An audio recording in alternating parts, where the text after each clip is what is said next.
Hello, and welcome to another episode of the Velvet Revolution. Whoever, wherever, whatever you are, thank you for joining our conversation today, and I hope you find something worthwhile from it. My name is Ben Rice, and I'm joined, as ever, by Dave Noble. How you doing, Dave? Yeah, I'm all right. I'm good. Feeling all right actually, but very. I'm actually no. It's it's two things. I'm feeling really good, and I'm all right, and I just feel really content. Today I do. I feel really happy. I do feel happy. There's happiness in me. I feel content. There's contentment in me. I feel well rested. I feel well rested because it's been another tenuous week. So. But it's definitely like this like mad phase. I think I've just resigned to the fact that I'm just in a really kind of like I'm busier now, and I'm always busy, but I'm busier. So I feel like I'm just adapted to that new schedule, and I've kind of managed to tweak it a bit. So I've had a bit of fall away from some of it as well. So it's sort of just it's a bit like a kebab. You know, and it's just like I don't know if kebab's the right. What, one of those on the skewer, that huge lump of whatever? Yeah, I mean, look, just for visual reference, it's Okay, like you're getting all the shit out. I mean, no, yeah, you're getting rid of all the crap to okay, get the best bit. That yep. seems to be what they do in there. It's like they carve loads of crap off of it, then God knows what they do with that bit. That's going somewhere. It's not going Yeah. in the bin. And then I can only assume. And then to get to the good bit, and then you get a kebab. Don't know if that's a good example, but you know what I mean. It's just sometimes you've just got to shred away some stuff to get Hmm. the right thing, and that's how I feel. That's where I'm at. And Okay. I feel a lot better for it. I feel lighter for it, like that big elephant leg block of kebab meat on the stick. I feel a lot lighter now. I've Mm. shredded a lot of it away. That makes sense. So yeah, I just feel more like I can breathe, can drop my shoulders more. I'm not just so caught up in what I'm doing all the time, It's good. I feel like I've got more space, more time, more space. Good. And automatically, immediately, because of that, I feel a lot better. So yeah, that is me. I'm trying to think what else I've got that is worth checking in with. Can't think. Can't think. It's been a lot of just kebab. A A lot of kebab. lot of kebab. Mm. Any salad or pickles on that? Jalapenos. Yeah. Jalapenos. Always the jalapenos. Yeah. A side plate of jalapenos. Okay.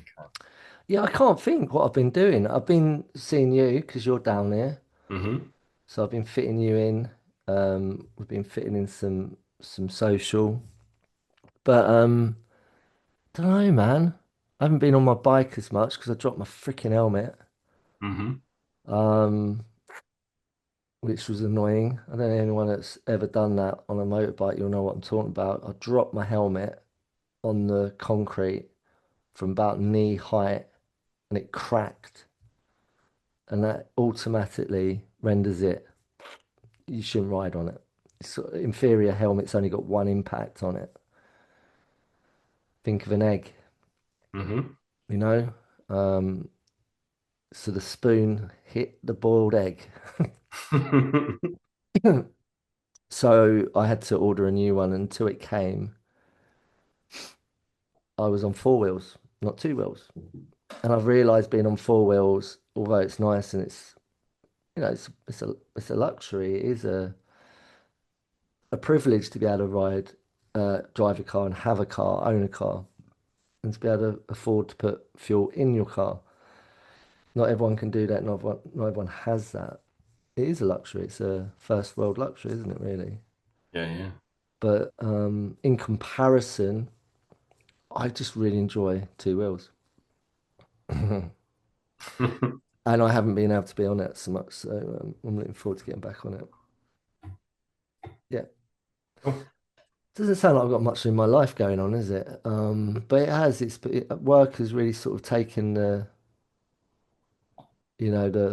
entirety of my sort of life at the moment, which I would hate for that to be the norm. I really would. I really would. So that's me for now. I can't think. There's like a void of memory of me not being able to think what I've been up to. You know? Oh, I've been watching. I've been watching. I told you, didn't I? I started watching the Chippendales, Yes, yeah, you have told me about this. and I Yeah. never thought I'd say that out loud. I've been watching the what did you call it when told you? What's it called? What are the sort of these when they Is did? it a dramatization? Yeah, it's that. It's like it's on one of the streaming channels, and I saw the trailer to it, and I thought, oh, that looks really interesting. Yeah, and because it's like it was. I mean, I remember it being when it sort of all just blew up. It's a bit like Pamela Anderson and Baywatch. It's that sort of culture of Americana from the Hmm. 90s. Is that right? I should It know this sounds. because I'm watching Yeah, it. yeah.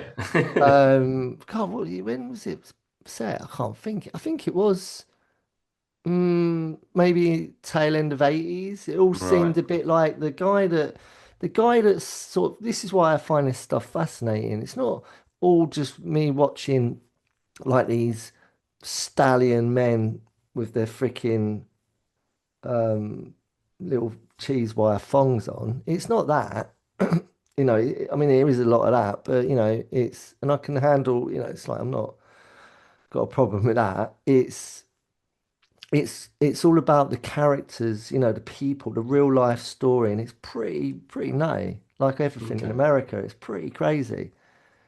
It's that American dream. Because the guy that Hmm. founded it was from India. Okay. He's There's part of the story he goes back there to see because his father dies and he has to go to the funeral. Right. And it's quite deep, man. And it just shows, as always, these sort of things because I think people now have figured out that you need to be have more depth to stuff. Yeah. You've got to have a bit more depth. You're going to capture a wider audience. I mean, I'm watching it. I mean, if it didn't have any depth, I probably wouldn't watch it. Yeah, yeah. But because I'm fascinated by how someone creates this huge empire. Guess who his inspiration was? Mm, This guy from India who went to America for the American dream, right? Walt Disney. Didn't want to stay in India. He went to America for it. Walt Disney. Is that what you Yeah, said? yeah. No, no. Think what he's created, his empire. It wouldn't be Walt I'll be Disney. Playboy. Yeah, Hugh Hefner.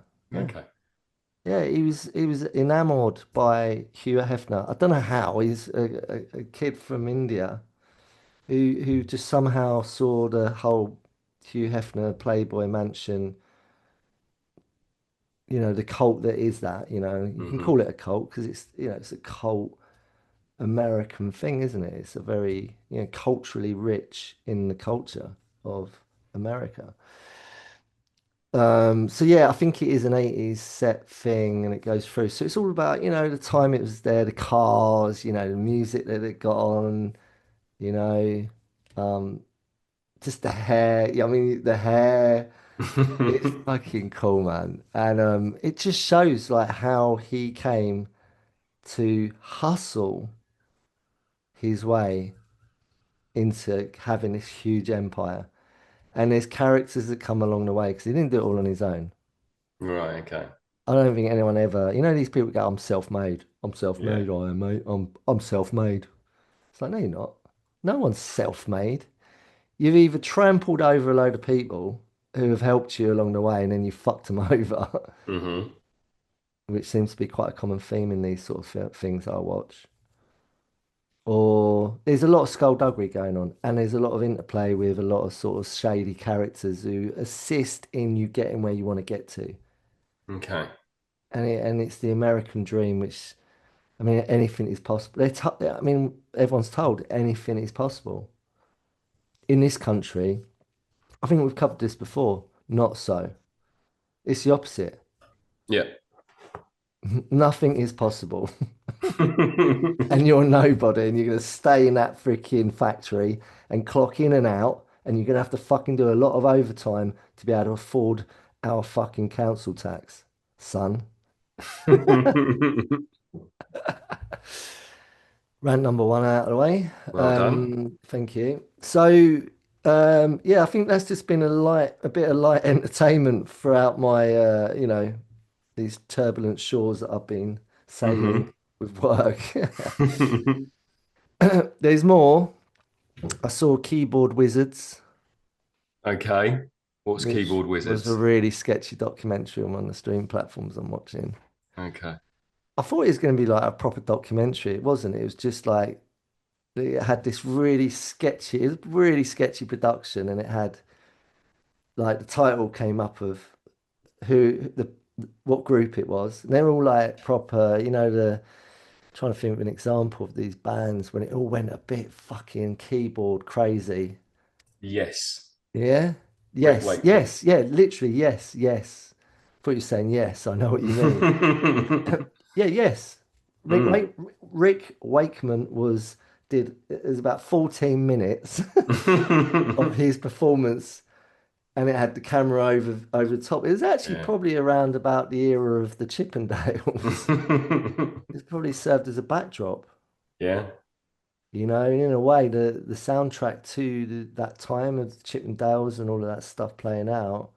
It's quite fitting. It's all very over the top, quite crass. Is that the right word? Mm.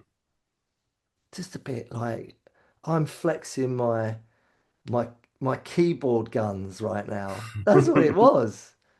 I mean, I'm not taking anything away from their talent. Insanely talented. If they were on a concerto piano in Royal Albert Hall, they'd be getting a standing ovation. Yeah. But it's just they had all this new synth tech, and some of them there was performances where they're on a Moog, and all of this old stuff, and then the Roland stuff coming out, and they were just showcasing all of this new technology that they were using. And it was just like 14 to 24 minute slabs of performance that was captured on cameras, in a studio or a live concert. And it was about an hour and 24 minutes long. Right. Started watching it, thought, this isn't what I thought it was. I want to watch people talking about what they're doing, the craft and the art, and then show you a little bit of performance interweaved in between it.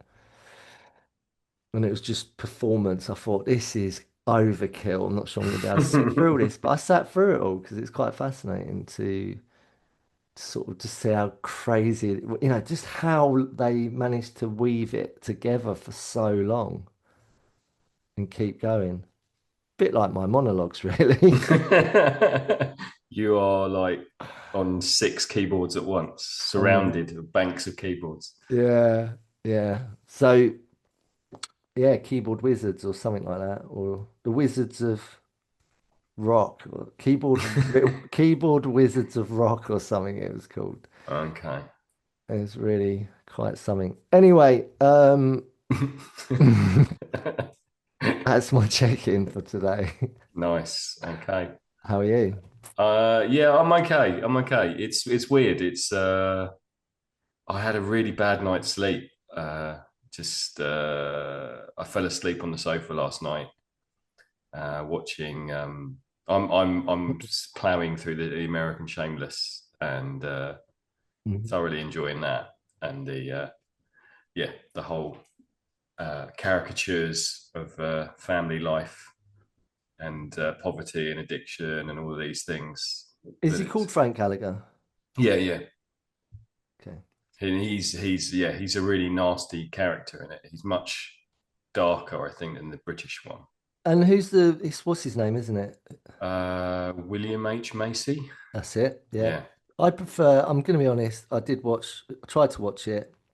I didn't get into it. And you did say, no, you need to hang in with it and I'll maybe give it another go. But I don't know. I've got too much nostalgia toward just watching the whole of the British one at a yeah, time when it was just really relevant to me yeah, and it was just there and it was what everyone watched, yeah. I think. It's I a mean, I think it's a very different show, and yeah, it's getting to quite an interesting. I'm sort of on season 6, I think now, but yeah, they're definitely the cyclical patterns within the family, the mental health issues, the addiction issues, the sort of behavioural patterns that they all sort of recreate just shows that sort of familial those familial patterns that we all get stuck in. And I mean it's obviously exaggerated because it's quite cartoonish at points, but then also it can be quite poignant. So I think it's the family stay together and the characters stay together more than they do in the British version. So you sort of follow their journeys a lot more. So it's a different show, but I really enjoyed it, or mm. am enjoying it.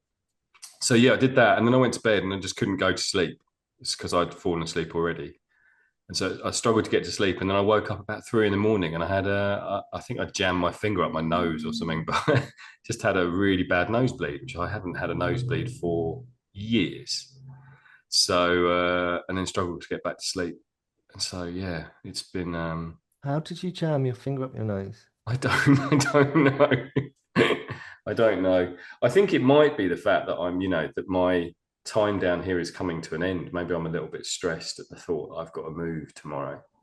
And I've been so comfortable and relaxed here for the past 3 weeks that I've now got to transition to another place of holiday. So you're just Um, trying to harm yourself. So you're yeah, sabotaging your freaking exit by yeah, going, right, I'm not going to leave. I'm refused yeah. to. I'm going to fucking give myself a brain hemorrhage by shoving my fucking index finger up my nostril as far as I can go until I reach my brain. Yeah, something like that. So yeah, But hang on, I just can't understand this. I So was what was sort of it? Did you wake up with it up your nose? Well, I was sort of half awake, half asleep, and I just sort of felt like, oh, my nose is when you feel that sort of like liquid in your nose. No, I Mm. mean, unless I've got a cold and I'm just got a Yeah, it snotty was sort of. I nose. thought, Yeah. oh God, my nose is really full of cold, and then I was thinking, no, this is much wetter than a cold, and then I realised, oh my God, I've got a nosebleed. So, and as I said, I haven't had one for years, so it was a bit odd. Maybe also it's maybe that's what's happening now. I am in my next decade, as the other big thing that's happened this week is I turned 50, which is Happy birthday. thank you so much. So yeah, it's been a week of celebration. Um, Although it hasn't really, yeah, I haven't really been like worrying about turning 50. Well, not until I start having nosebleeds and not sleeping. But um, I'm hoping that's not the future. So yeah, it's been a really lovely week. Um, Celebrating with yourself, and my kids were down last weekend. So yeah, it's been a really lovely week. It's been Um, all right, isn't it? It's been all it's been right. good. It's good. It's It's been good. good. It's a good backdrop where we are to have all the all the fun and relaxation and good times you need. It's all there. It's all on offer. Mm, Don't need city life to be stimulated with things to do mm, when you got a land around you with lots of fucking cool shit going on. yeah. Yeah, there's something very nice about being by the sea and Yeah, having that huge swathes of water around you. It's yeah, very calming. just wish all these other people weren't here who don't reside here. I wish they would just go home, which they will soon. They So will. 4 weeks. we Four look weeks, and the forward. summer holidays will be over. We all look forward to that. Kerno looks forward to Okay. it. It's 3 weeks. It's 3 weeks now. Yeah, can't wait, man. get my life back. You know, that's part of it. If I'm honest, what I checked in with, The is busyness. yeah, I came here to get away from all that noise. Okay. Don't really appreciate having to freaking put an extra half an hour on my journey time each way when I've got to go somewhere because I've got all these freaking other people here. Go on holiday to Benidorm, man. Go to Faliraki.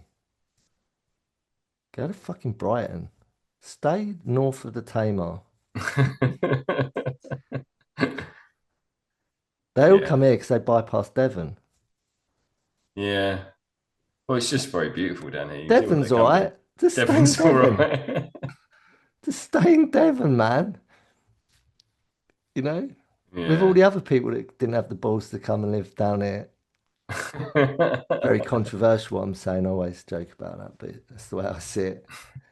I've got a few mates might be listening. Sorry, I forgot you live up there. Oh dear. Anyway, they all said to me, Dave, you overshot it. You overshot it, mate. You went to the end of the land. They only made it so far. Yeah. And I'm like, yeah, well, it sort of says a lot about my character. Anyway, um, Um, was that a yeah. bit, that sounded a bit xenophobic? Was I being xenophobic about the counties of Great Britain? No, no, I don't think there's, I don't think so. I don't think you can be xenophobic about counties, can you? Don't know, man. You can get into a bit of gnarly gangland noughties in certain parts of the world if your postcodes clash or you're talking Mm. badly about a different zip code or look at the Bloods and the Crips. Is that, is that what you're trying to create? Some sort of civil war? Yeah.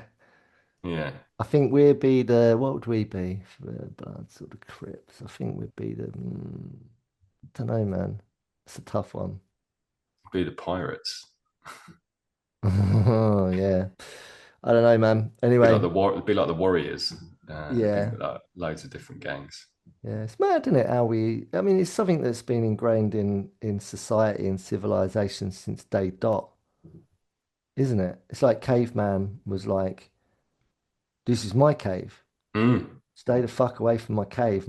This is my cave. This is my fire. This is my meat. This is my woman. Yeah. Oh, sound familiar? Yeah. Yeah. And that's kind of what's ingrained in the human psyche. We've got this primal, oh, caveman. Oh, this is my cave. This is my woman. This is my fire. This is my slab of meat. Lentil stew. Or if you're a vegetarian caveman who's not successful in the art of hunting and he's just eating juniper berries and a bit of nettle. Yeah. Nettle He's having stew. his nettle tea, munching on Mm. his juniper berries. Oh, oh. He's a much more. This was a much more enlightened caveman. You I know, don't think he would have been a strong caveman. Would he's he? living on his own. He's found himself. It's all right. Oh It's just yeah. I'm just having some nettle tea. He's just the one that's got his beard's all freaking braided with beads in it. He's managed to work out how to braid a beard and put beads in it. Yeah, he's the shaman. Yeah. He's the Neanderthal guru that everyone goes to for knowledge. Mm. Anyway, why are we talking about cavemen? Because you decided to create a battle between counties to start to insult other areas of the country. It's the same wherever you go, though. Think about it. Look at Newcastle and Sunderland. Mm. You do it with cities, man. Tottenham and Arsenal. I was with two Mm. freaking gooners yesterday, man. Didn't I bloody know about it? I don't think we talked about football that much. I'm joking. I'd switched off at that point. I decided to take a nap at that point. Yeah, I think you went off, walked around the field. Yeah. Anyway, big shout out to Mr. B, Mm. who we went and met yesterday. So I don't see Blaine. I think last time I saw you, man, was like can't remember. It was a long time ago. My brother introed me to Mr. B, Blaine. He's one of our listeners, and he my bro. They go back way back, man. They've known each other so long, and I remember Blaine used to come to our house when I was like a little long-haired little rat, little raver boy with my bomber jacket on, and oh, listening to a different shaman at that point. yeah, I was listening to the Shaman, man, and they were listening to like it was all about the Cure, and they were indie boys, man. They were a bit Morrissey-esque kind of misunderstood indie boys. I was the same, but I was the raver at that point. But I was subliminally absorbing a You're in lot a of. different tribe. I was absorbing a lot of what my bro was into subliminally. It Hmm. was resonant, but I was really fixated on the rave scene because all my mates and my crew, my bro had his crew and Blame was part of that. So anyway, when I moved here, he did an intro. He's like, "Oh, do you know that Blaine's there?" So we met up. It's been a while, but anyway, because you were here, and I thought it was natural to reach out, and we made a point of meeting up yesterday. Mm. So the Gooners could unite. Yeah, it was very, very lovely to meet that man. He's a genuinely good guy. There you go. You had it. You had it here, Blaine. I Anyway, right. So, anything else? think that's it. I think that's it. Turn 50. You're very busy. I'm moving holiday destinations tomorrow. Um, yeah, I'm going on a sign writing course for the next week. Going to learn how to paint like really fancy letters, like And you old fairground lettering. and you're doing it up near the ancient town of Glastonbury. Yeah. But I won't reveal the location you're going to be at because you might have hordes of fans running to you to try and steal your underwear or something Yeah. whilst you're still Well, clothed. after our conversation yesterday about pants and the best pants to get, I think maybe I can afford to lose a few pairs of my old ones to invest in some fancy Lul new ones. Lululemon or Lululemon, right? I'm going to say it, right? And if as if they're going to ever send me a fucking lifetime supply of gear, but if they were, I'd be well chuffed because I'm an advocate for them and I put them onto you. You know of them anyway, but I'm the one that's saying you've got to wear them. You will never want to wear any other garms between your overgarms and your skin. Okay. They're like a second skin. Right. They're so good. And my mate Luke put me onto them. And I was like, yeah, I'll try them out. And I tried them out and I never looked back. Okay. They are, they are peak. And we're still not sure. Anyone listening? Is peak Ream, Gravy? It's the bomb, the shizzle,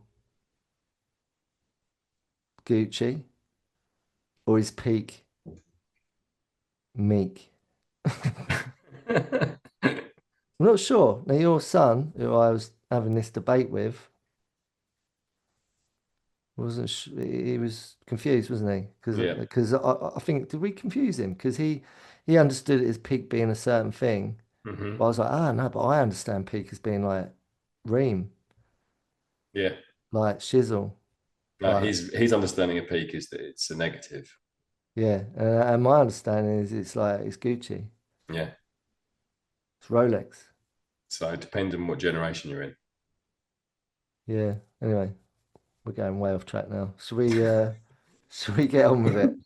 Yeah, we're officially on our 66th episode today, and Why how officially 66, but 66, why is that such a significant number? I just think it's a good number. Two sixes. Yeah? No, I don't know, not really you thought not really about thought that. about it. Oh. Okay, All right. Well, we are where we are then. We're on Are you are 66. you are you revealing something? Is this some subliminal satanic thing you're trying to Yeah. weave into the show? If you play this whole intro backwards, then you'll find out some dodgy, dark ways of being. So, can I move on? I've got someone I know someone a client and I've got to be careful what I say, but he he made a deal. Did he? Yeah, he's trying to Like, undo it at the moment. like Robert Johnson, he went to the Yeah, crossroads. yeah, he's trying to undo it at the moment. Can he play blues guitar really well now? He probably could if he applied himself. Okay. He's freaking talented. Yeah. Anyway, carry on. Sorry, keep going. Right. So, episode 66, not Highway 66, isn't it? That's why it feels like a really strong number. Is it Highway 66? Yeah. I've been at the Uh, end of it. have you? I've touched the sign at the end of 66, Route Hmm, 66. Yeah, or Route okay. 66. Yeah. There we go. It's a Bob Dylan reference. As we had another discussion about Bob this week. Uh, uh, and we're on the letter N for Nigel, and it's your pick, N for Norbert. Norbert. Yeah, Okay. Well, I've got them up. I'm got him prepared. up. Yeah, I'm prepared today. How are Well, you? yeah. Right, so I'm going to bang for them. First one Go on on. the top of the list is nefarious. What does that mean? Don't know. Is it? Sounds like a Egyptian queen.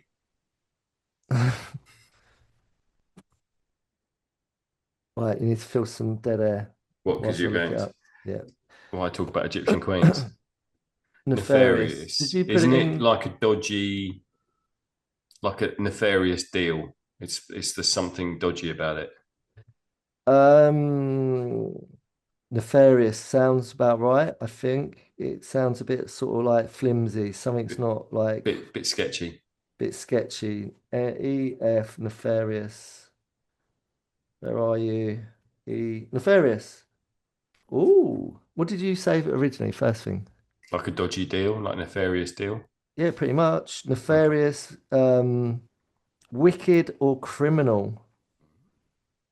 And the origin Latin, again, Yeah. always comes back to that, is nefas or nefas, Okay. which means wrong, wrongdoing, Wronging. wicked or criminal, nefarious. But it's something I wouldn't use in common, everyday dialogue, you know. Trying to think of an example. Um, the driving I've seen down here is fucking off the hook nefarious. Seriously, Okay. seen some fucking whack driving, man. Where do people learn to drive down here? You know, it's scary. Yeah. Kudos to the Europeans, Yeah. mainly. Although I, as you know, checked in not so long ago that I got caught up in a head-on collision with some Europeans that were on the wrong side of the road down here and took some poor guy out head-on and then flipped their van and had to pull him out, and that was fucking nefarious shit. hmm But it's more kind of like these numpties who come down here who, they're punching all their London fucking city bullshit. Yeah, fucking let's drive like maniacs and aggressive. And it's like, no, we don't do it down here like that, man. You need to switch it. Go back when you go back, because I have to drive quite, you've got to be quite aggressive up country because it's faster paced and you got to slot in. Well, you haven't got to, but it helps to get Yeah. Yeah. about. But down here, that's when accidents happen down here because these fuckers are coked up in their attitude. It's like that coke inflated. There's a lot of that on the Chippendales show. Okay. Are we doing this for each letter? Each word on the end. No, nag, Okay. narrow-minded, non-judgment, negative, narcissist, nervous, neglect, neurotic, which we covered. It's a good episode, that one. Neurotic, good subject. Neurotic. Nurturing, naive, nasty, nefarious, nasty, nefarious, nasty. Needy, nourish. That's redlined. We've done that. That was a good one. Check it out. And then lastly, numb. Mm. Numb. Like your left arm if you're having a heart attack. Maybe. Is that true? I don't know. Do they, I'm never quite sure about that, whether it's your left or your right. or is it a stroke that you go numb? It's definitely something in one of them is about tingling in a hand, isn't there? Uh, I mean, I used to numb myself a lot in various ways. Numb. Well, you lie in your arm, you wake up and you've got no freaking, you have to pick your arm up, pull it over. It's one of them, isn't it? It's horrible when that happens, isn't Mm. it? It's like, whoa, fucking mad.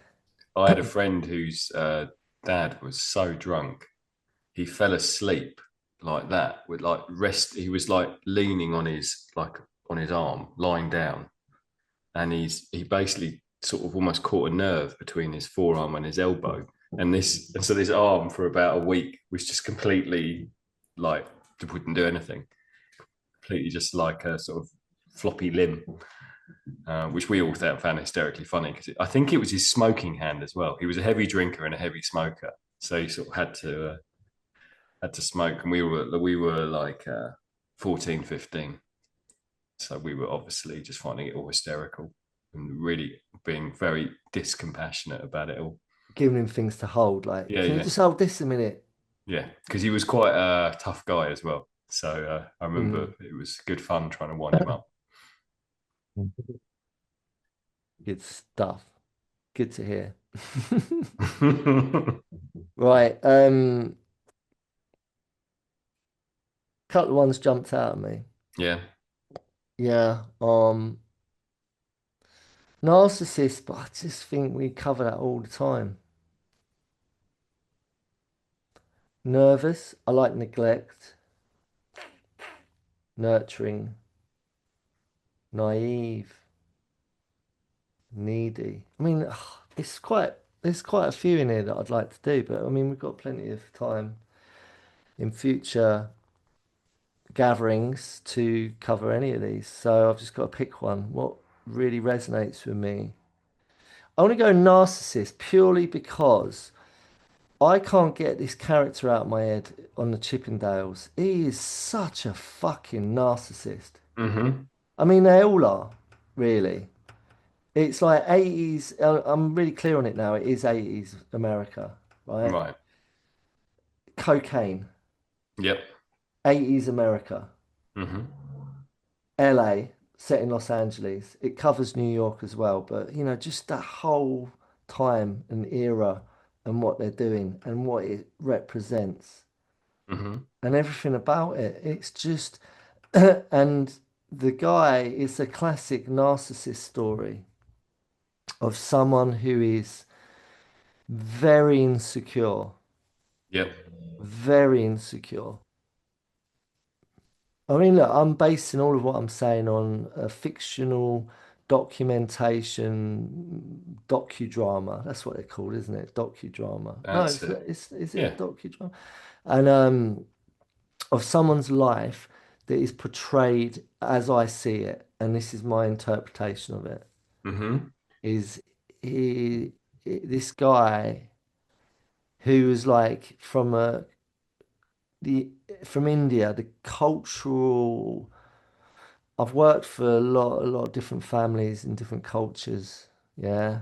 Mm-hmm. From United Arab Emirates, from the whole of Middle East right through to Australasia, the Americas, Central, North, South Americas. I've worked with people, in all parts and pockets of Europe. Yeah. I've worked with people, fucking weird places like Lebanon and Iceland. I say weird because it's weird to me. It's not every day you get to work with people from Lebanon or Iceland, Hmm. you know, from the Africas, South, Central, North Africa. I've worked with people from all cultures. The only Hmm. person, the only continent I've not worked on is the Arctic. Am I right in saying the Arctic? Mm. Mm. That I can think of. But other than that, I've covered all bases. So Right? you've never worked with Eskimos, is what you're saying? No, not yet. Okay. I'd like to meet a couple of Eskimos. I think you'd learn a lot. Mm. Learn a lot about thermal insulation and yeah, Snow. good pair of boots. Yeah, snow, how to make a good snowman. Hmm. Um, penguins, stuff like that. Yeah. No, look, that's really unfair. So much more than that. Um, so much more than that. I think you'd learn so much from them. I'd love to. I'd love to live with Eskimos. I think it'd be fucking amazing. Um, so anyway, my point is that culturally, it's very different how people do parenting Hmm. and how people do family orientation, like how they see families are meant to be. Right. Like to us over here in England, you can't wait to get away from your family home and you want to go out in the world and make it on your own. And for a lot of people, they don't even live anywhere near their families. Hmm. I'm one of them. But then in some cultures, and India is one of these cultures where you don't do that. You very much it's all insular. It's not the only culture that does it. UAE is the same, where it's family, everything. Family is everything. And it's very same in parts of Europe. Italy, very family. Spain, very family. More so, you know. Um, that's just what I know. It's just the knowledge, the little knowledge that I know about what I'm talking about. I'm sure some people might know more than I do, but this is what I know and what I'm sharing. So this guy went against that and went to America to get the American dream. And he's just really presents a lot of insecurity. Okay. And he's trying to prove to, sometimes it's like, what's your motive? Are you trying to prove something to yourself because you don't feel good enough? Because you've been told that? And who's been telling you that? Is that coming from like your father or your mother or your siblings that you have to compare yourself to and are in competition with? Hmm. Or is it your peers? Or is it actually society that's telling you that you're not good enough? Or is it the posters on your wall that are driving your motive? Hugh Hefner and Playboy and this whole brand and this whole lifestyle and culture and ethos and ideology. And can anyone relate to this? Or do we not live in a world where we've got these messages put on us? And back then in the 80s, it was like posters and magazines and maybe a bit of TV that they were getting. But we've got social media now, and we've got it just spewed on us 24/7, every day of the year, all day, all night, every day of the year. Bam, bam, bam, message, message, message, message. This is who you should be. This is what you need in your life. Otherwise, you've got nothing and you're nobody. And so he goes to America to get the American dream and get a piece of it. It's fascinating. Watch it. Okay. And it's that kind of we always go on about the hero's journey, but with I've picked narcissism. Narcissism or narcissist. Let's figure that one out by the end of the episode. Either or and both. You know, is it possible to go and fly the nest, and find your, create your, manifest your life beyond your wildest dreams. He was fixated on having a Rolex watch. He was absolutely fucking obsessed about it. There's a big part of the story where he just, it's this Rolex watch. He's got to have the Rolex. He's got to have the fucking fine Italian suits, tailor made. He's got to have, it's all about image. Mhm. It's all about status. What's his motive? Where's that coming from? And is he happy? Now, I'm watching someone on that drama, fictional, you know, show that doesn't appear to be very happy to me. He's fucking horrible. His character's a fucking arsehole. Yeah, narcissist. What does he so what Doesn't would you doesn't say the drink, traits? doesn't drink, doesn't do drugs, doesn't smoke, doesn't do Okay. anything. He's the guy, the sort of characters that just drink milk. Right. Kind of, there's always these characters that are like, I'm a bit like that now, where I'm just like, I'll have a peppermint tea, please. When everyone else is, getting wallops on champagne or something. Right. It's that. And what makes him a narcissist in your eyes? What are the traits that he shows that you think he's a narcissist? He just thinks about himself and what his needs are all the time. No one Okay. else. He doesn't give a fuck about anyone else. He'll trample on everything and everyone. He's like, to use a metaphor, he's the guy that has the grenade in his hand and he's walking around. He's always threatening to pull the pin out and blowing everyone up, including himself. He's prepared to Hmm. do that to make a point. That's the metaphor. That's what I have to work with. So look, because of my work, I always see this stuff as it's a, it's a fucking apple. I can see it's an apple, and I can see that's a pear. It's a fucking pear. It's just fucking obvious. But I just think we're living in this culture at the moment, which is that was the 80s. I think we're Mm. living in I don't know if the 90s were like that. I don't know. There was like the whole ecstasy thing, and there was a lot of change in attitudes in the 90s. Then the noughties came about. There's always these sort of, like you always say, cyclical times in life where, all of the, all of this sort of like narcissist culture, it's always there, isn't it? Yeah. I mean the 80s smacks to me. I mean, the first thing I think about of the 80s is money. I think of big hair, shoulder pads, Dallas, Dynasty, bankers, cocaine. Bankers, wankers. And I just think of that. I'm not saying bankers are wankers. I just Yeah. like the wordplay there. And I automatically, there was the 80s felt, very much like a whole move towards people becoming self-sufficient. That's what we were pushed to do as a society. Self-obsessed? Yeah, and I think that led to self-obsession. It was all about owning stuff. It was all about this meritocracy of like, if you're not good enough, you don't make it. And so it's all very inward looking, all very sort of self-obsessed. And I think you're right. I think the end of the 80s and the early 90s kind of broke that, because there was, in the youth movement, there was a kind of collective coming together of that sort of rave generation. Let's be poor.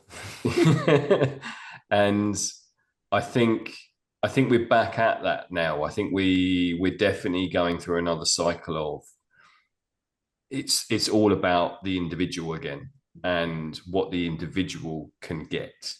And if you look at, you know narcissism comes from, uh I don't know, was the god actually called Narcissus, the Greek god Narcissus? Let's have a look because the big book will say it's got to be Latin in it again or Greek, And Greek Latin. So he constantly, he was so beautiful, he constantly stared at his own reflection in the pond, is the story. That makes sense. And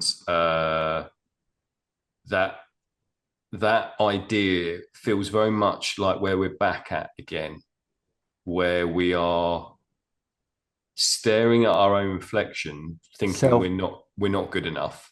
selfies. Yeah, because we want to look like certain celebrities that have had their lips and asses filled with cows. Polystyrene and Yeah, and it's gelatin and I don't know if we're coming out of that again, but it does feel to me like we are in a very individual uh state at this moment in time. There's not a lot of collectivity. There's not a lot of, this idea that, that there are groups or collectives on the internet. It's just nonsense because it doesn't happen if you're not face to face. I don't think it happens unless you're sitting in rooms with people where there is actual real connection. And so we end up very, very isolated, which I think gives us a, an almost sort of narcissistic sort of trait straight away. We're only interested in the self and what we can get. There's so many individuals out there that are on the, that are out there to get as much as they can in terms of money and power. mm, And I think that's what is feeding into us as a generation at this moment okay. in time. Yep.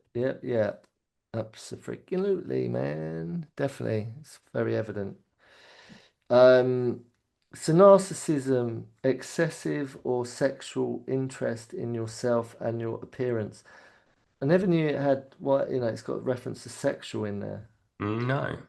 Narcissism, excessive or sexual interest in yourself and your appearance. Vanity, obviously. Mm. I don't know what I mean about the sexual bit, what I guess it's that guy in Silence of the Lambs, when he tucks his little, I can't remember if it was a big or a little winky. I've not really seen that film since the 90s when it came out. Was it the Yeah, 90s? 92, 90, it's 91, I haven't something? watched that for years. Yeah, When did it's it not a come out? I'm going to say 90s, early 90s. And I remember just watching it when it came out, and I never really kind of watched it again. I just know of the film. I watched it. It's vague. It's so disturbing as a film, isn't it? That it's not one of those, it's Mm, not an enjoyable film. Well, I'll just put this on. nah, It's not a light watch. but I just that straight away that scene just came to me when the sexual, when it said about narciss 91 is 90, it the, was 91, yeah, yeah. yeah, yeah. So excessive or sexual interest in yourself and your appearance. That guy, the fucking guy in the film, That's and he, making the skin suit. yeah, and he looks at himself in the mirror and he tucks his chat between his legs. He's like, "I'd fuck me." Ooh. Do you remember? Or am I making it Vaguely, up? Is that yeah. something else I watched? It's that film. That is Yeah, Silence of the Lambs. yeah, And yeah. and he tucks his winky between his legs and starts prancing, parading around in front of the mirror, and he's like looking at himself, going, "I'd fuck me," and he's got music on. I'm pretty sure of it. And that's a Right. memory from watching it from 91, mate, when it came Yeah, out, yeah, or 92 when I watched it. And I yeah. remember watching it where at the flat I had, the apartment, and I remember that was a time when, yeah, it was very much like the whole. I was in Camden a lot, and I was just fucking getting off it all the time. I mean, it's not just that year; it was a lot of years I was doing that. Anyway, so that to me is I guess that narcissism, and look what he did, that guy. Yeah. What's possible. And you're right, you are absolutely bang on. Narcissus, or however you pronounce it. How do you say it? Narcissus. Narcissus. Um, where's he gone? He's fallen in the pond. Yeah, he was a beautiful youth in Greek mythology who fell in love with his reflection. Hmm. So there's something in this, right? So I remember rewind to 2005, Yeah. roughly 2005, 2004, 2005. I think it was around about 2005. And I was working for this Italian family Right. that, and my co-pilot and my partner in crime, and I say that loosely, we weren't criminals, but we were working in a very legitimate operation, um, selling finance Hmm. as hooky salesman. And we were working, it was above this Italian family, and their sort of crew had a garage. So it was like almost like that was the business. And then we had an office above the garage where we Right. would, we'd do our business. And and fuck, why was I saying this? Why was I saying this? Oh yeah, this is why I was saying this. Because this is my memory. This is where this is taking me. Um, I remember being in that office, and I was appointed to be sort of like couldn't believe I had this this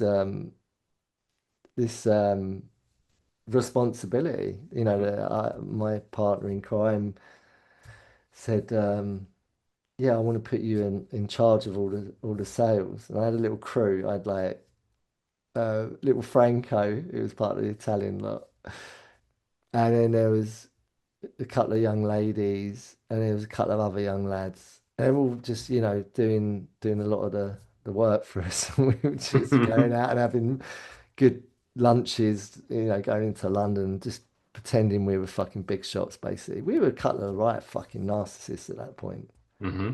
We were. A lot of cocaine, a lot of drugs, a lot of drinking fine wine, champagne, nice meals, and thinking we've got loads of money and we're living the dream. We've got the watch and everything I'm describing that I'm watching on the Chippendales. Hmm. It's that. We were going for our own slice of the American dream right here in fucking Blighty. And and why not? And money was never something I saw as my higher power. What I mean by that is I think a lot of people who I see, some people it's their higher power could be a woman, a female, like a lover or someone that they're really like enamored with, or completely in love with or obsessed with, Hmm. or someone's higher power could be, in a true sense of what higher power is, it's some sort of ethereal, you know, wiggly woo kind of higher power. Or it could be something really tangible that you see as your higher power, right? It could be your higher sense of who you are, like your, good cop, bad cop. It's like my good cop is my higher power. Hmm. Some people see it as God, in that context. But a lot of people see higher power as, money is their higher power, right? I don't know if anyone relates to this, but or sees what I see, but money is their higher power. It's like, they're only able to, that they equate money as like their everything. Like, it's Mm. like they define their existence. It's like, it's money is their God. Yeah. Yeah. Anyway, at that time, I had my own little slice of that, or what I thought I was, I was very confused at that time in my life. And I was using a lot of cocaine. And by its very nature, cocaine really does create this false sense of grandiose, ego inflation. Mm.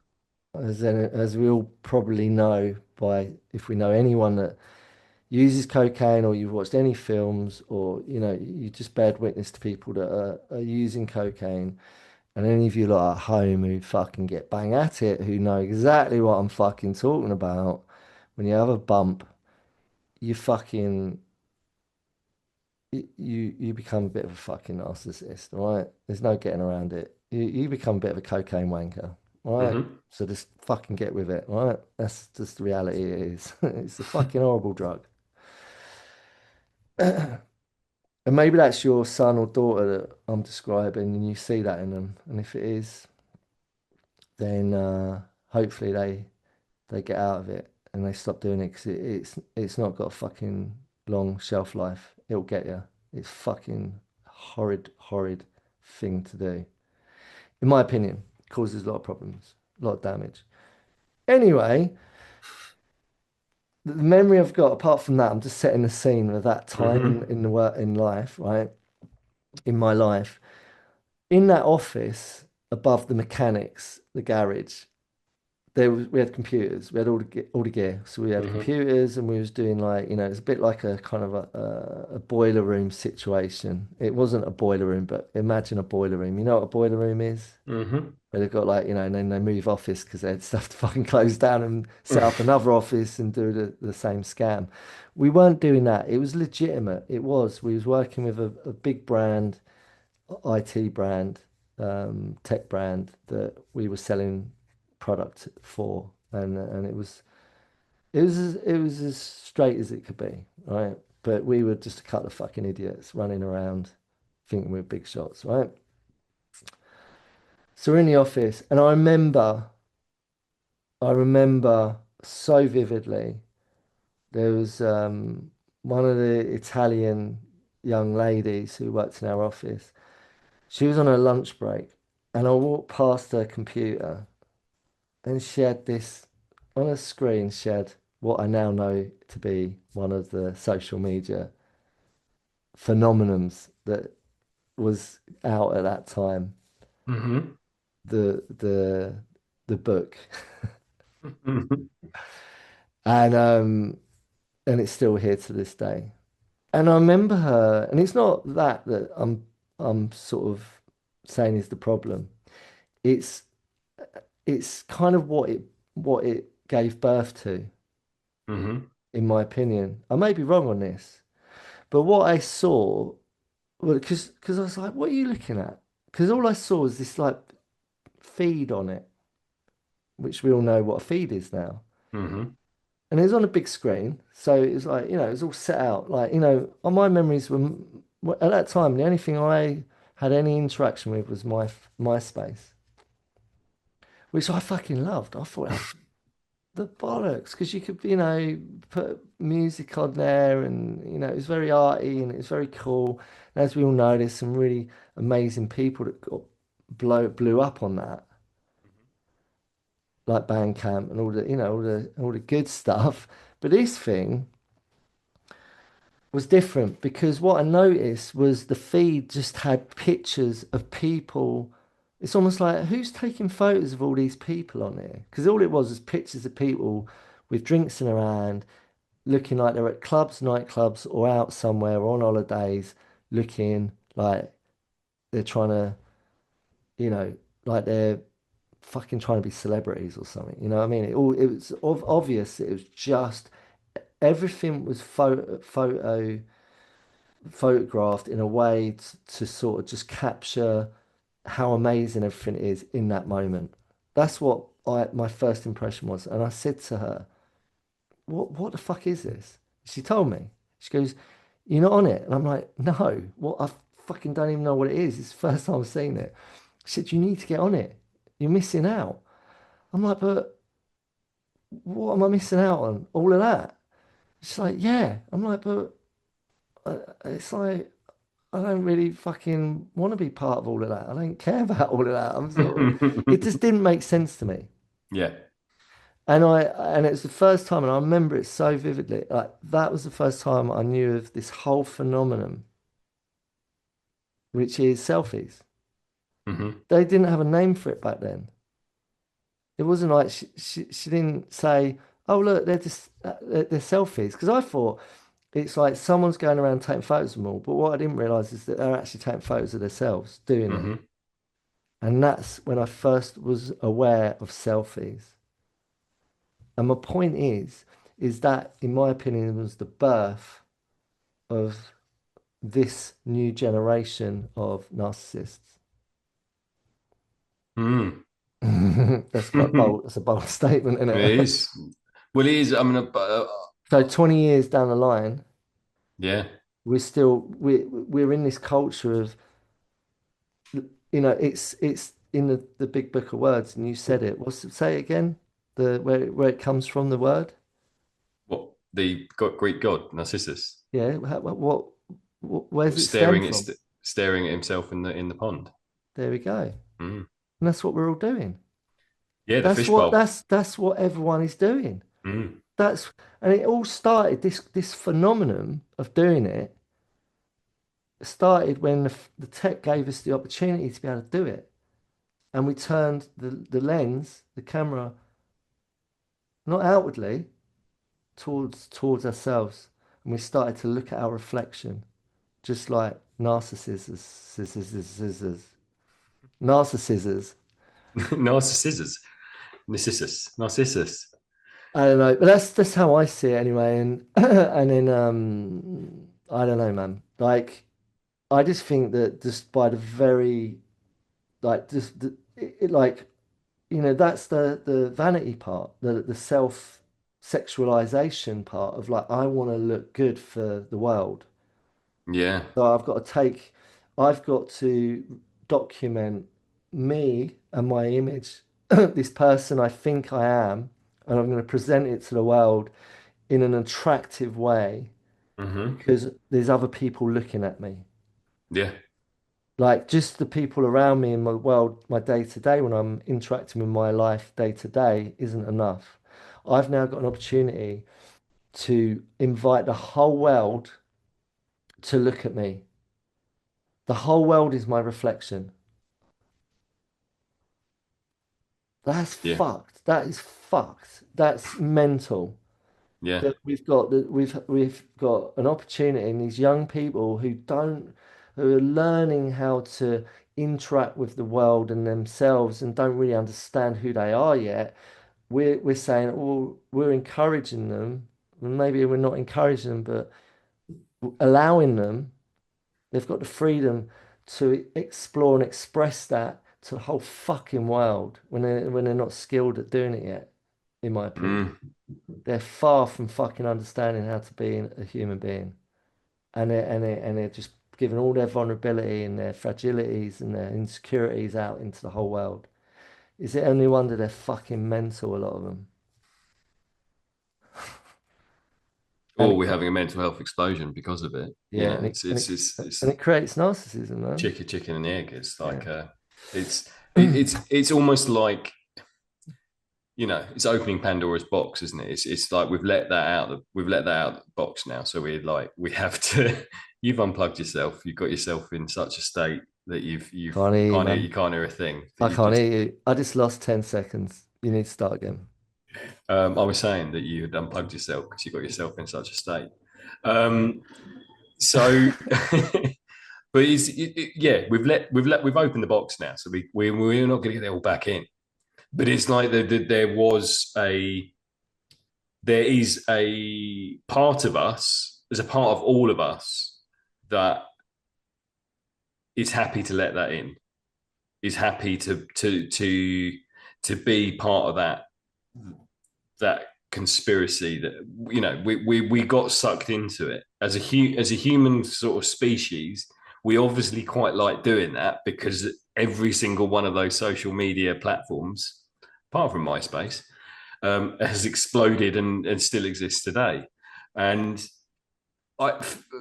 for me, it's a really, like, I think we all have narcissistic traits. I think we all have the ability to be narcissists. Of course, It's yeah. it's about where or how we handle those. And the thing that makes me think of is I did when I went to university, I did a degree in filmmaking, and it was a really cool course. It wasn't like one of those media studies, film studies courses where you just watch films and write essays about them. We actually made 16 mil films, and it was Amazing. yeah, it was really cool course, and it was really small actually. There's only 12 of us in our year. It wasn't a big course, and I thoroughly enjoyed it. I did make some films, some small films that one in particular I really quite liked and was quite proud of. Um, but I think for me, coming out of that course, I went into the film industry for a couple of years and worked as a runner.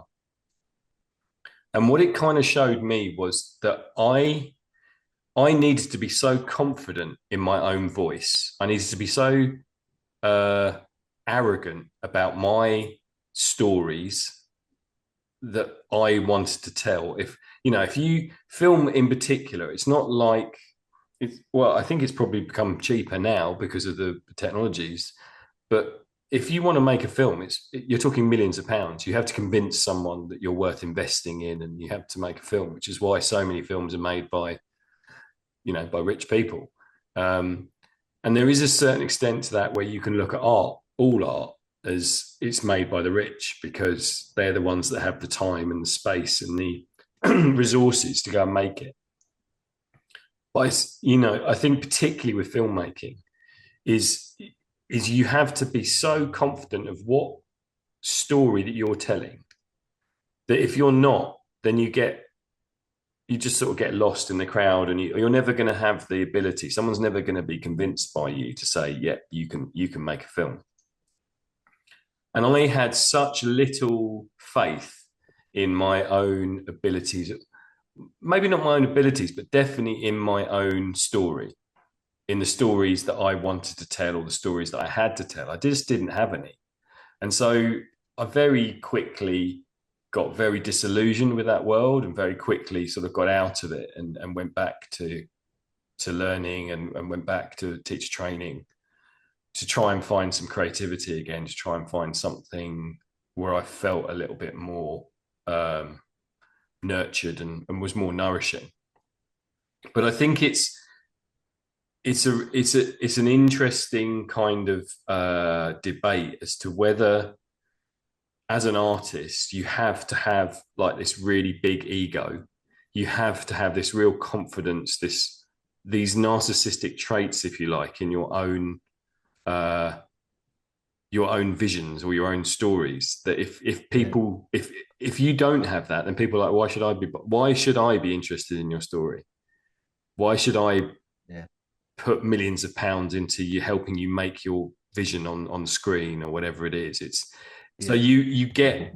I mean, we all know, having worked in industries, creative industries, that cocaine goes hand in hand with those industries, and it's like people have to develop these personas. They have to develop this narcissistic ability to be so uh, overconfident about their own abilities, their own stories.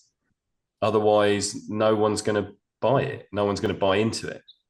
And it's something that I never felt comfortable with.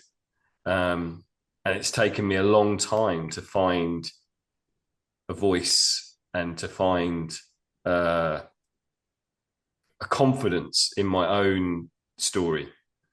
And I think there's very few filmmakers out there that have had the ability to stick to a story that is sort of original, that isn't wrapped up in that sort of grandiose, Yeah. ego-driven, ego-led type world. Yeah. Yeah. Oh, I love what you're saying. I mean, it is a necessary component to be successful in many ways, really. Mm, It really is. Because narcissism and the trait of narcissism, which is that absolute fucking belief that you are the bollocks, yeah. um, to put it another way, means you've got audacity, you've got persistence, you will not give up because you believe you're right, Hmm. no matter what. No matter what is thrown at you, you're right. And everyone else is wrong. And you're going to prove to them that they're wrong. And you're Mm, going to fucking make sure that they're wrong and that you are right. The narcissist is so fucking locked in on what they fucking need to do and what they think is, their motives are so fucking dialed in. I'm talking from experience, you know. I definitely agree with you. That to get where you want to get to in life, sometimes you've just got to tap into the narcissist part of your being, mm, which you said, and I believe it. It's almost like a knowing, it's like, I mean, it's quite clear that we all have the capacity to be insane or sane, yeah. and we all have the capacity to be humble or narcissist. Mm, And it's where we sit in that. And sometimes we have to dial into it to get what we need. Sometimes I have to switch on, I have to turn on to, I like to be humble. I like to have humility and I like to be, you know, to have equanimity, to feel peace and harmony and tranquility, not insanity, madness, and chaos, and be in my narcissism because I know what that's like. Lived many years like that, and cocaine was a big part of that, which fueled it. It's just that delusion and the irrationality of your existence. It's depravity. It's depriving. It deprives you of your authenticity. It's really hard to be authentic and real. And I'm so glad I've got back to that. But I'm very aware that, I have that narcissist streak in me as I do the madness. mhm. And I'm really fucking happy that I can admit that and feel all right about it and not feel threatened by that or or worried about it. Because I have self-awareness and I know, I can reel it in and go, fuck, and other people might point out to me, Dave, you're fucking, if they dare to. Some people won't say it, they'll just think it. And I appreciate people actually telling me because I've got enough humility to be able to own it and go, might not want to own it straight away, but I'll get there. Yeah, yeah. I'll zoom out and go, fuck yeah, you're right, I'm sorry. You know? That's a fucking blessing, man. Before it was a curse where I didn't have any control over it. I was fucking addicted to cocaine. So it was really hard to not be, you know, entangled in all that behavior. And I just want to write, like in my book, I just got the page up. One of the first things I write about, I'm talking about this delusion that I have of I'm fantasizing, I'm obsessing about my own funeral. Okay. I was such a fucking narcissist. I'm alluding to how fucking um, how glorious my funeral would be. With the playlist and all the people and all the, everyone's going to be crying and, there's going to be loads of my ex-lovers and all the women are going to be like fucking distraught, like consoling each other over my fucking death. It's a fucking delusion, man. But I put, in all reality, I've become a narcissistic sociopath and a complete wanker. That's what I wrote in my own admittance. You know, I came to know that. Hmm. And I didn't really have the words or the language or the awareness, the knowledge to know what was wrong with me. You know, I was crippled with insecurities. I really was. I was so insecure. I was so insecure. And and I was so worried about what people thought of me. Mm. And I was so fixated on wanting people to like me that I would go to any measure to gain their validation from them. It was so unhealthy and so toxic. And I'm so glad that I got to a point in my life where I just hated myself that much in my life. Not just who I had become, but the things that I was doing, all of the, the ripple effects of my behavior that I wasn't taking accountability for. All the consequences to my actions I wasn't fucking owning. That I was just deflecting and pushing away from me, going, and I was just fucking, no, it's all you. I'm a victim here. Don't you see that I'm the victim? Proper narcissism. It's you lot. But the reality is, I needed help, man. Mm, I need to fucking sort my shit out. And thank God, whatever higher power that helped me. And part of that is my own self-realization, my higher power, my authenticity stepped in. That's mm, part of my higher power is my authenticity. Part of my higher power is my authenticity. So that I could go, no, I'm not gonna misrepresent myself like that anymore. I've got to stop but doing them drugs. I've got to stop doing all that behavior. I need to change everything about who I am. My personality is completely fucking lost to this. No. I am better than this. I am a fucking good person with good morals. I'm kind, I'm generous. I've got a lot of fucking good shit about me to offer other people, the world, society, and to fucking be for myself. I'm not gonna fucking be that cunt anymore. Drop the C bomb. mm.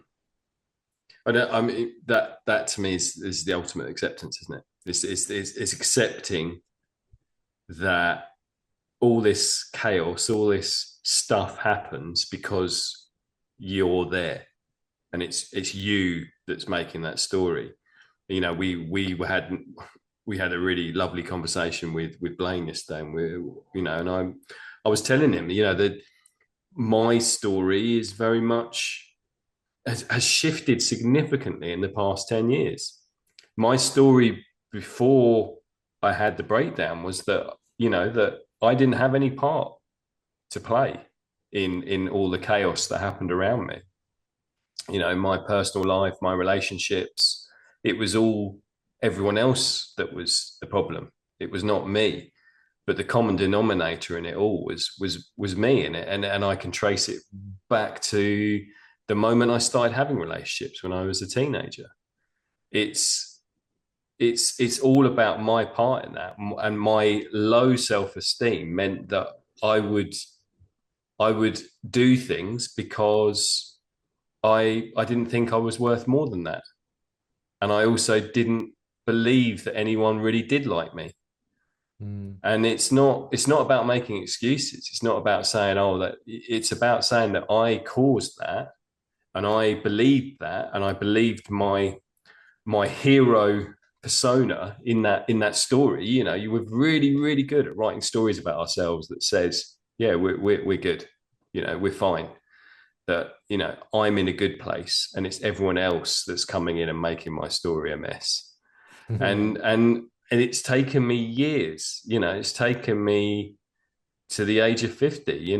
To be wise enough to go, actually, no, it's your story. You're the one that puts the obstacles in the way. You're the one that creates the chaos. You're the one that creates the problems. And what are you going to do about it? Because you can carry on playing out those patterns, and that's one of the things it's one of the things I love about this, the Shameless, the US one is that you can see the patterns playing out. You start in the first series with these parents that are incredibly toxic, that have the mum has serious mental health issues. She's got really bad bipolar. The dad is a really serious addict. Both of them consume drugs to try and balance themselves out and to try and cope with life, and really don't think about the fact that they have a family and children.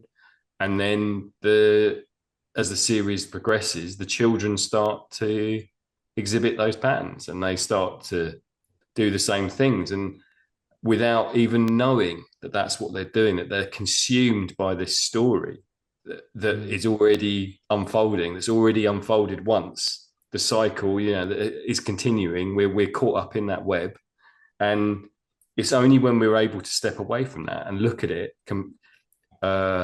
What's the word? Dispassionately. This, we're able to unengage and not look at it emotionally and not get involved in it dispassionately. Is yeah it without placing blame, without placing all these extra emotions on top of it, and just go, yeah, actually I am doing that. That's me that's doing that. That's my story. That's the story that I'm telling myself. That's the narrative that I'm writing. I can change that if I want to, or I can carry on doing it. And how is this serving me? Yeah. And it's really, really important, and it has been really important for me over the past decade as I have become more aware and more awake to what I do and how I act and how I am in life, that I am as good a version of myself as I can be. And I Mm. think I think that's the humility, isn't it? That's the acceptance coming through and going, yeah, I don't want to be that story anymore. I don't want to Yeah. be that narrative. Yeah. Yeah. And you still have to fight it, because it's almost like it's set inside you. It's like this is who I am. I'm going to hold on to that ego, that battle with the ego, and go, no, I don't. I have to be really conscious of what I'm doing, because otherwise I am just going to fall into that the safety of doing what I know. Yeah. It's hardwired. Yeah. Um, and that what you described, that's what it is for a lot of people. Some of you listening, it might be for you. This might be your version of events as they play out. It's like what you was sharing with the drama of the Gallaghers, Mm, Shameless. It's the hard wiring starts, in it's the environment, it's like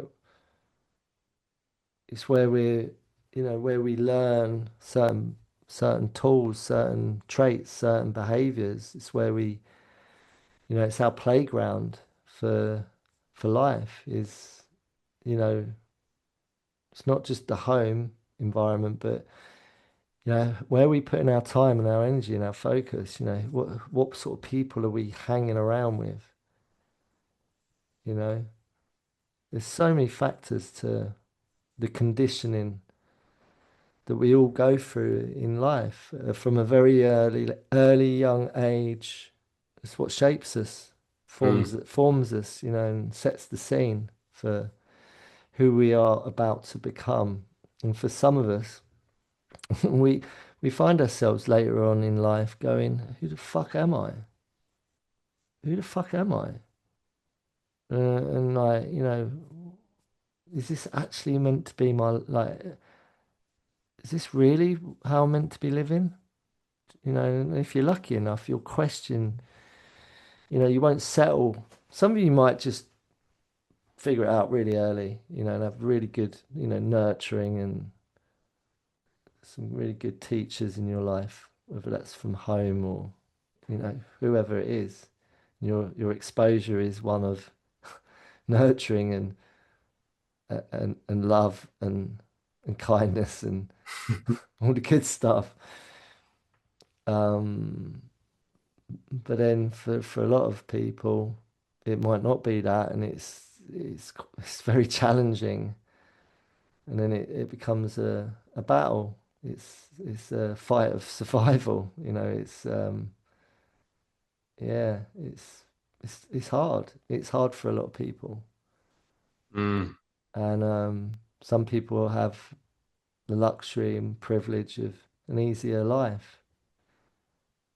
And but how do you define that? I mean, loads of money and lots of homes that you can live in all around the world, and the boats and the cars and the holidays and all the perks that you may have been born into doesn't necessarily mean you're gonna have a fucking easy ride. emotionally, mentally, Mm. spiritually. It's far from it. Far from it. Unless there's a high level of delusion that you're living your best life. So this is for everyone. This is for everyone. We all have the capacity to be mental. We all have the capacity for great tranquility and peace and serenity. And we have everything in between. Where are we at with that? We all have the capacity to be fucking absolute narcissists. But we all have the capacity at the other end of the spectrum to be very humble and very wise and very authentic. Because I think narcissism is far from being authentic. You think there's a fakeness to it? It's like It's not real. it's trying to be something you're It's, not. it's ego. And ego is not authenticity. Mm. There's a extreme belief in your own uh, beauty or wisdom or It's delusion. yeah, The reflection that you see yourself in tells you you're fucking amazing, yeah, yeah. but in not in a healthy way. Like I look at myself in the mirror and I like what I see now, right? But the irony is that I used to look at myself in the mirror and hate myself, but be a complete narcissist who's completely deluded to thinking that he was the bollocks. It's a contradiction, you Mm. know. And now I can give myself a hug, you know, and I really do that, you know. I literally will, you know, I can give myself a hug. Oh, I always kick my shoulders out, which I kind of do sometimes because I need to physically, like literally. But I can give myself a hug. This is what I mean by giving myself a hug. You know, I literally can wrap myself, like I can really squeeze myself, and it feels really good. And I was taught that by a Buddhist monk to just hug yourself. If you feel you need a hug, fucking hug yourself. And it's really nice. I do it every day. I do. I'm not just saying that, I do. And it's really nice. If you've not got someone to hug you and you need a hug yourself. It's almost like I think some animals do that. I see Rupert do it sometimes when he's Yeah. sort of curled up and he sort of gets all and he sort of cuddles himself. It's a nurturing thing. Mm. It's self-love, it's self-care. Self-love in the narcissist terms is like I'm gonna treat myself to that fucking watch so I look even better kind of thing, isn't it? Yeah.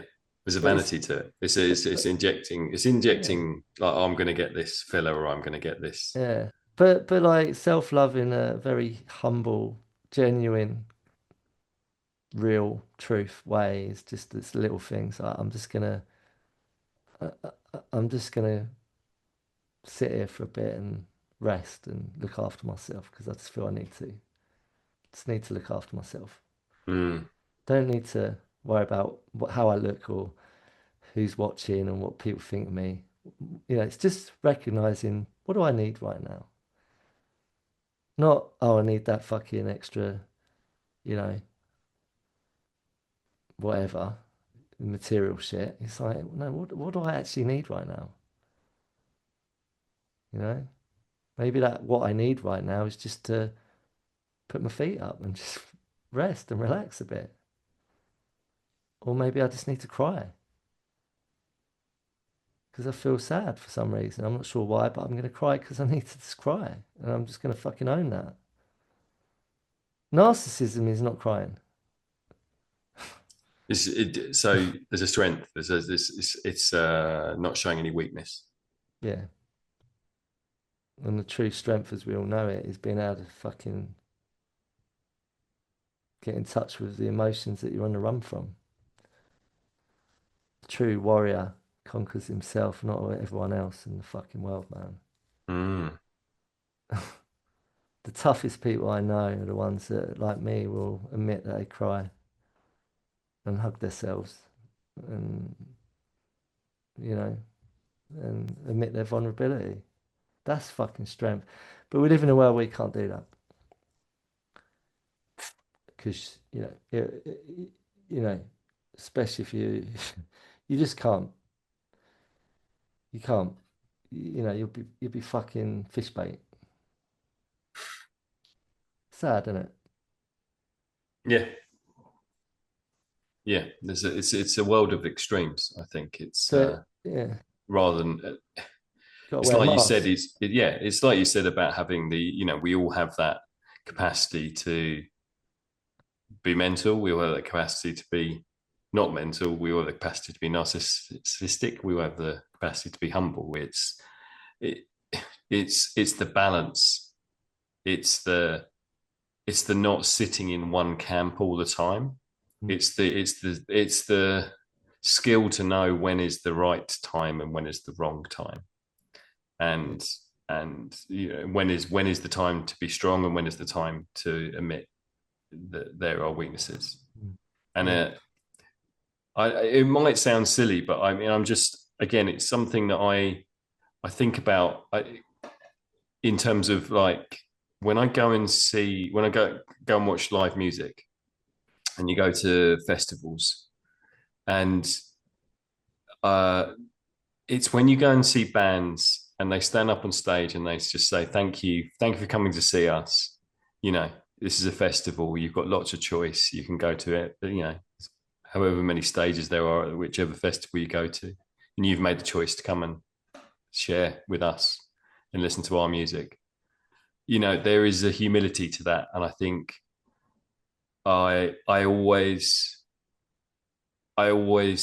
find uh, musicians that have that authenticity to know that it is not just about them, that they are creating music that then becomes part of something bigger. It's not just about them as the person with the ego as that is yeah, just yeah. It's something bigger than them, and I think that is